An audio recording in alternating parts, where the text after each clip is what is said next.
Hello everyone. आज हम geometrical optics के तहत आने वाले topic Newton's formula and other relations for coaxial lens systems के बारे में पढ़ेंगे। किसी सहअक्षीय लेंस निकाय के मुख्य अक्ष पर F1 व F2 दो फोकस बिंदु तथा P1 व P2 दो मुख्य बिंदु हैं, जैसा कि चित्र में दिखाया गया है। लेंस निकाय के बिंब आकाश जिसे माध्यम के अपवर्तनांक माध्यम का अपवर्तनांक μ1 है और उसकी ऊंचाई h1 का एक बिंब हम उसमें रखते हैं।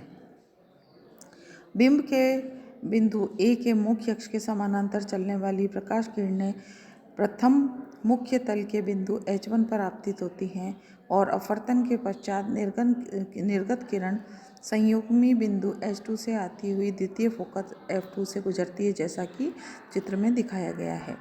इसी प्रकार बिंब के बिंदु A से चलकर प्रथम फोकस बिंदु F1 से आती हुई प्रथम मुख्य तल के बिंदु K1 पर आपतित होती है और अपवर्तनांक के पश्चात निर्गत किरण इसके संयुग्मी बिंदु K2 के मुख्य अक्ष के समानांतर आती हुई दिखाई देती है।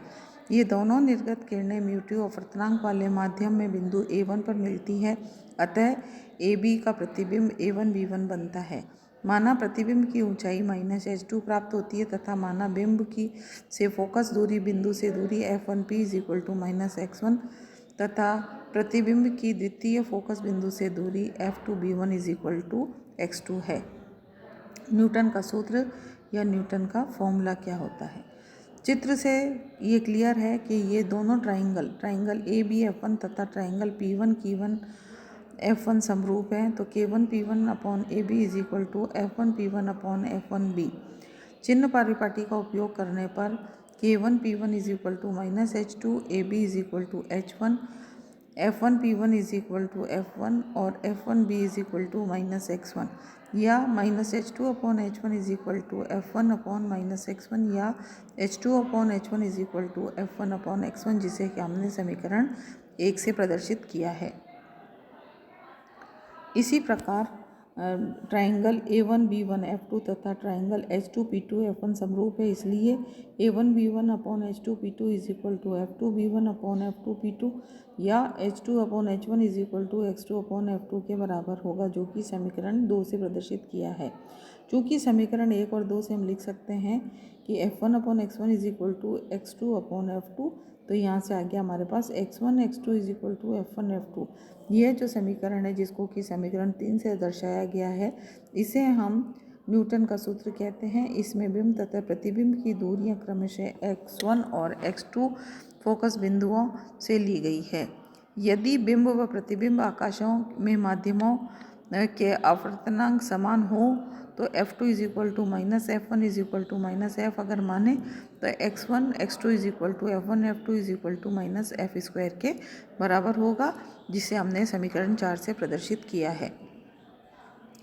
और हम लिख सकते हैं F2 is equal to -F1 is equal to F, माना x1 x2 is equal to F1 F2 is equal to -F², जो कि समीकरण 4 से प्रदर्शित किया है। बिंब प्रतिबिंब संबंध या ऑब्जेक्ट इमेज रिलेशन जो है वो हो जाएगा ट्राइंगल F1P1 K1 या ट्राइंगल A1 के जो है AK1 H1 है, ये दोनों समरूप हैं, इक्विलेटरल ट्राइंगल्स है। तो यहाँ से हम लिख सकते हैं F1P1 upon AH1 is equal to P1K1 upon H1 K1 is equal to P1K1 upon H1 P1 plus P1K1 या -F1 upon -U is equal to H2 upon H1 minus H2 या F1 upon U is equal to -H2 upon H1 minus H2। इसी प्रकार triangle F2P2 H2 तथा triangle A1 H2 K2 समरूप हैं, इसलिए हम लिख सकते हैं F2P2 upon A2 K2 is equal to H2P2 upon H2 K2 या H2P2 upon H2P2 plus P2 K2। F2 upon V is equal to H1 upon H1 minus H2 equation 6। समीकरण 5 व 6 का योग करने पर F1 upon U plus F2 upon V is equal to 1। और यदि बिंब व प्रतिबिंब आकाश माध्यमों में अपवर्तनांक समान हो तो F1 is equal to -F2 is equal to F, और हम इक्वेशन लिख सकते हैं 1 upon V minus 1 upon U is equal to 1 upon F, जो कि समीकरण 8 से दर्शाई गई है। समीकरण 8 अपसारी लेंस निकाय के लिए भी उपयोग में लाया जा सकता है। फिर हम करेंगे पार्श्व आवर्धन या ट्रांसवर्स मैग्निफिकेशन क्या होता है। लेंस निकाय द्वारा उत्पन्न पार्श्व आवर्धन M T is equal to प्रतिबिंब की ऊंचाई अपॉन बिंब की ऊंचाई is equal to x2 upon x1 के बराबर होगी। समीकरण 1 व 2 से M T is equal to minus F1 upon x1 is equal to minus x2 upon F2 के बराबर होगी, जो कि समीकरण 9 से प्रदर्शित करेंगे। समीकरण 5 को 6 से भाग देने पर M T is equal to H2 upon H1 is equal to minus F1 upon F2 into V upon U, जो कि समीकरण 10 से प्रदर्शित किया गया है। अब हम करेंगे कैलकुलेट कि कोणीय आवर्धन या एंगुलर मैग्नीफिकेशन क्या होता है। तो एंगुलर मैग्नीफिकेशन को हम लिख सकते हैं कि लेंस निकाय द्वारा उत्पन्न कोणीय आवर्धन M theta is equal to tangent theta 2 upon tangent theta 1 के बराबर होगा। पराक्षीय किरणों के लिए M theta is equal to H1 upon V upon H1 upon U या U अपॉन V के बराबर होगा। U और V का मान रखने पर एम थीटा हो जाएगा हमारा F1 plus X1 upon F2 plus X2। Newton सूत्र से हमें पता है X1 X2 is equal to F1 F2 या M theta is equal to F1 plus X1 upon F2 plus F1 F2 upon X1 के बराबर होगा। और this is equal to X1 upon F2 is equal to F1 upon X2।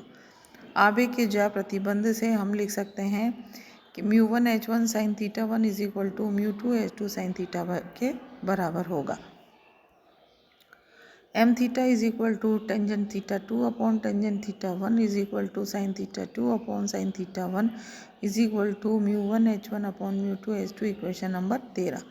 Focus दूरियों में संबंध या relation between focal length. समीकरण 11 व 13 से H2 upon H1 is equal to μ1 upon μ2 into V upon U के बराबर होगा। अब समीकरण 10 व 14 से minus F1 upon F2 is equal to μ1 upon μ2। अतः लेंस निकाय के लिए दोनों फोकस दूरियों का अनुपात उनके माध्यम जिनमें कि वे दूरियां हैं के अपवर्तनांकों के अनुपात के बराबर होती है।